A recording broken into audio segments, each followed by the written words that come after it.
আসসালামু আলাইকুম রহমতুল্লাহি বারাকাতু। মসজিদে জানাজার নামাজ আদায় করা যাবে কিনা, যদি যায় তাহলে লাশ কোথায় রাখবে? এর উত্তর জানার আগে প্রথমে আমরা দুটি হাদিস জেনে নেই। নবীজি সাল্লাল্লাহু আলাইহি সাল্লাম বলেছেন, যে ব্যক্তি মসজিদের ভেতর জানাজার নামাজ আদায় করবে তার কোনো সওয়াব হবে না। সুনানে আবু দাউদ হাদিস নং 3191, ইবনে মাজাহ হাদিস নং 1517। অন্য হাদিসের মধ্যে রয়েছে নবীজি সাল্লাল্লাহু আলাইহি ওয়াসাল্লাম মসজিদেও দুইজন সাহাবীর জানাজার নামাজ আদায় করেছেন।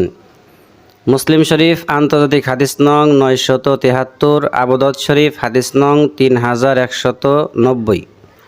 এই দুই ধরনের হাদিসকে সামনে রেখে ফকিহগণ এভাবে সমন্বয় করেছেন যে স্বাভাবিক অবস্থায় জানাজার নামাজ মসজিদের বাহিরেই পড়বে, বিনা ওজরে মসজিদের ভিতরে জানাজার নামাজ আদায় করা মাকরুহে তাহরিমি।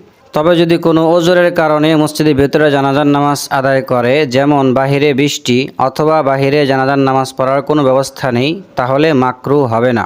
এক্ষেত্রে লাশ মসজিদের ভিতরেও রাখা যায়, বাহিরেও রাখা যায়। মাইয়াত পুরুষ হোক অথবা মহিলা হোক, তাতে কোনো সমস্যা নেই।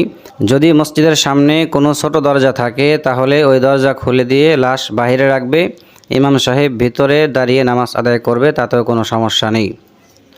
মূল কথা হলো স্বাভাবিক অবস্থায় জানাজার নামাজ মসজিদে পড়া মাকরুহ, আর যদি কোনো ওজর থাকে তাহলে মসজিদের ভিতরে জানাজার নামাজ পড়াও জায়েজ আছে। জাদুল মাআদ প্রথম খণ্ড 501 নং পৃষ্ঠা, রদ্দুল মুহতার দ্বিতীয় খণ্ড 226 নং পৃষ্ঠা, খোলাসাতুল ফতোয়া প্রথম খণ্ড 222 নং পৃষ্ঠা।